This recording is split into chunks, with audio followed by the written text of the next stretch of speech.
The morning felt ordinary, almost too ordinary to be remembered. Sunlight slipped quietly through the thin curtains, drawing soft lines across the wooden floor. The room was small, but it carried a warmth that made it feel like home. A kettle whistled gently in the kitchen, and the faint smell of tea filled the air. He sat near the window, holding a cup in both hands, staring outside without really seeing anything. People passed by.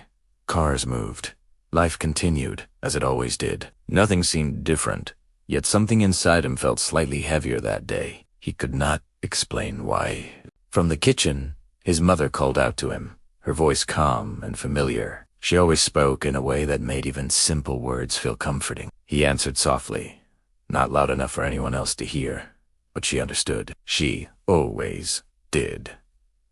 She walked in with a small plate of breakfast and placed it in front of him. Her hands moved slowly now, not like before, but she never complained. There was a quiet strength in her that he admired without saying it out loud. She smiled at him, the kind of smile that tried to hide tiredness behind warmth. "Eat before it gets cold," she said gently. He nodded and picked up a piece of bread, but his attention drifted again. In the corner of the room stood the piano. It was not new. The wood had faded a little, and some keys were slightly worn, but it carried a presence that filled the room. It was more than just an instrument. It was a part of their life. He had learned to play when he was very young, not because someone forced him, but because his mother believed music could speak when words failed. She used to sit beside him for hours, guiding his fingers, correcting him patiently, encouraging him even when he made mistakes. Those were different days, lighter days. "Why don't you play something?" she asked suddenly, as if she had read his thoughts. He looked at the piano, then back at her. "Maybe later," he replied quietly. She didn't insist. She never forced him. That was her way. She believed that real music could not be pushed out of someone. It had to come naturally. After breakfast, he stood up and walked outside for a while. The streets were familiar. He had walked them countless times. There was a small shop at the corner where people gathered every morning. Someone waved at him, and he nodded back politely. He was known around here, but not in a loud or noticeable way, just quietly present. As they walked, memories followed him like shadows he could not escape. There was a time when the piano was always alive, when the house echoed with melodies that carried both joy and sadness. People used to stop outside just to listen. Some even said his playing made them feel things they could not explain. His mother used to watch him with proud eyes, sometimes closing them just to feel the music deeper. But that was before everything changed. He returned home in the afternoon. The house felt quieter than usual. Hi Mother was resting in her room. He moved carefully, not wanting to disturb her. The silence felt heavier now, almost like it was waiting for something. He walked toward the piano and stood there for a moment. His fingers hovered over the keys but did not touch them. A strange hesitation held him back. It wasn't fear exactly, but something close to it. He pulled his hand away and stepped back. "I'll play later," he whispered to himself, though no one was there to hear it.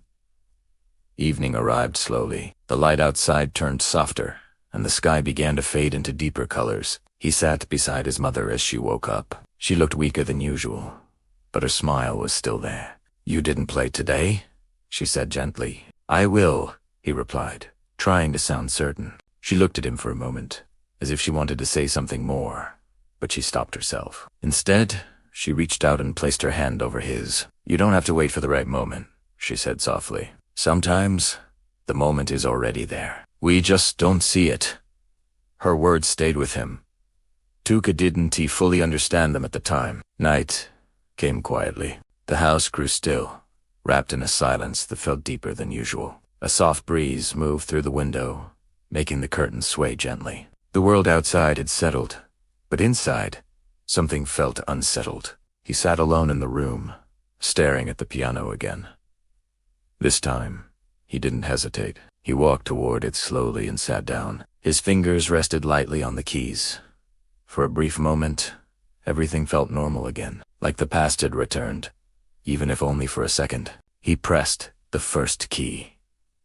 The sound was soft, almost fragile, but it filled the room in a way that made his chest tighten. He closed his eyes and played another note, then another. Slowly, a melody began to form. It wasn't perfect, but it was real. For the first time that day, he felt something shift inside him. But then a sudden sound broke the moment, a faint noise from his mother's room. He stopped immediately. "Amy," he called out. No response. He stood up quickly and rushed toward her room. The door was slightly open. The light inside was dim. I stepped in. She was lying on the bed, her face calm but unusually still. "Amy?" I sighed again, this time louder. He moved closer, his heart beginning to race. Something felt wrong. Very wrong. He gently touched her shoulder. No movement. A strange fear began to rise inside him, growing stronger with every second. He shook her slightly, his voice trembling now. "Amy, please." But the silence answered him. The room felt colder. The air felt heavier. Time seemed to slow down in a way that made everything unreal.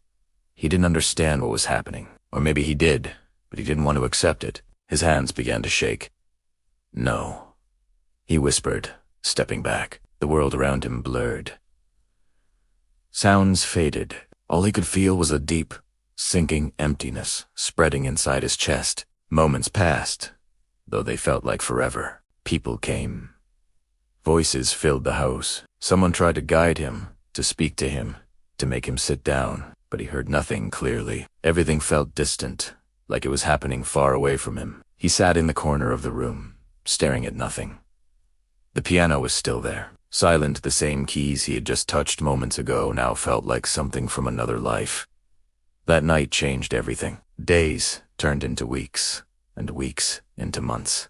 The house remained the same, but it no longer felt alive. The warmth was gone, the laughter, the soft conversations, the gentle guidance all gone. And the piano, it was never touched again. Dust slowly began to settle on its surface. The keys remained still, untouched, forgotten. It stood there like a memory he refused to face. People told him to move on, to find something new, to return to music.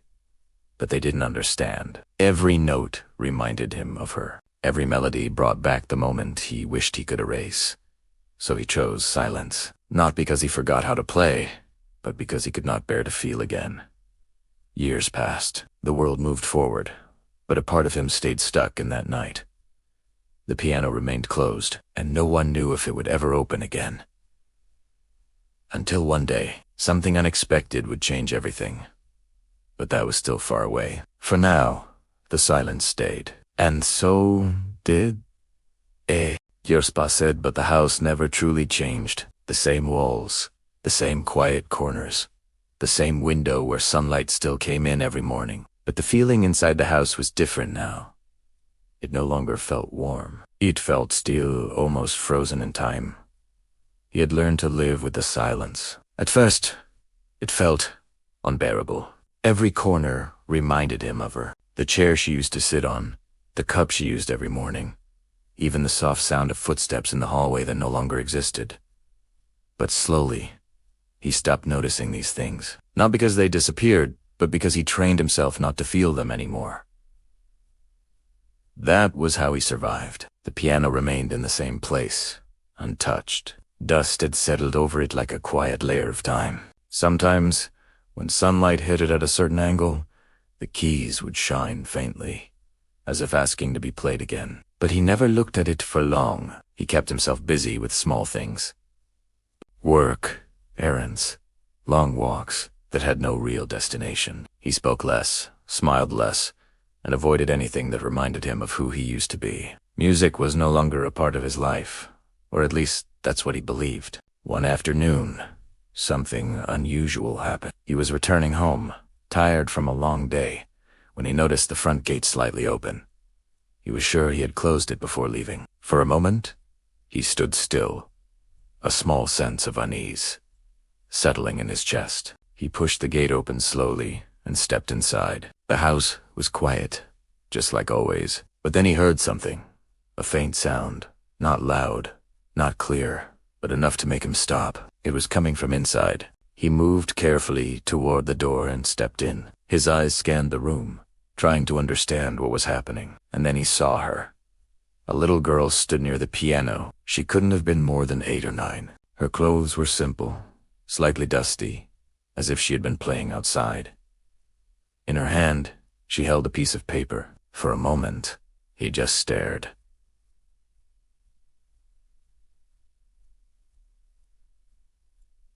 Confused, he asked how she got in, and she simply said the gate was open. Her honesty made it hard for him to stay upset.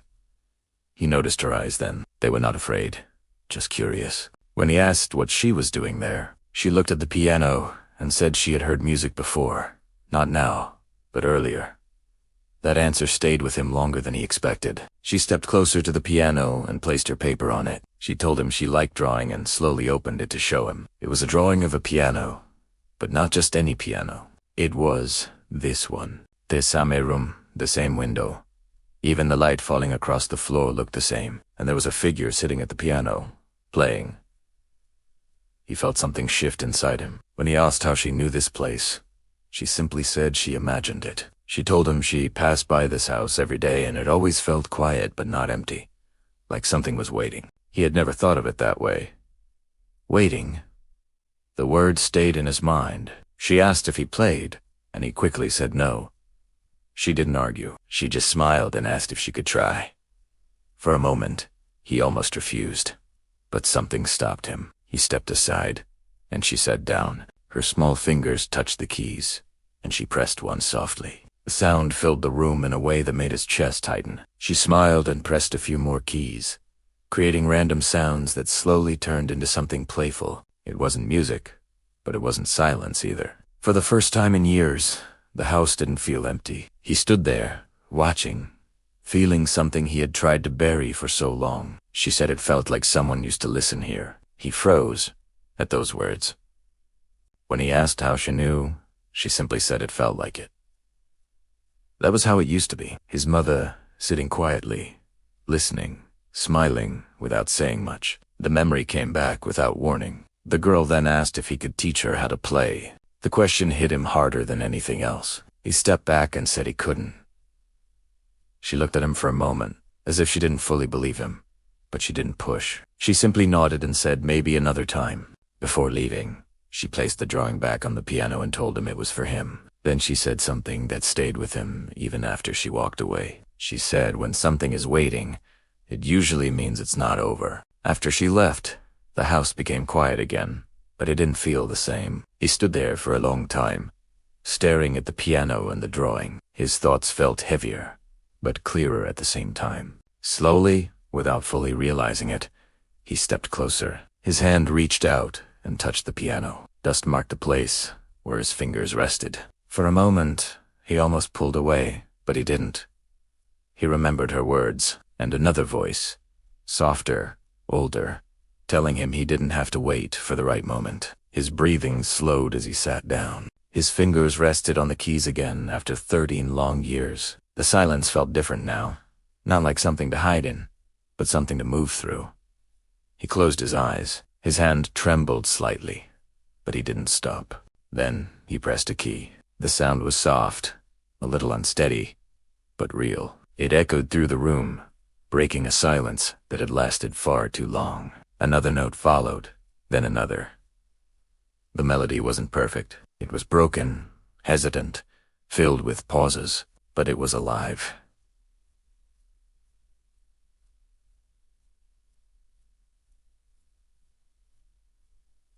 But it was alive. Wheat atch notes. Something inside him began to crack open. The weight he had carried for years started to shift. Tears filled his eyes, but he didn't stop playing. For the first time in 13 years, the piano spoke again, and this time, he didn't turn away.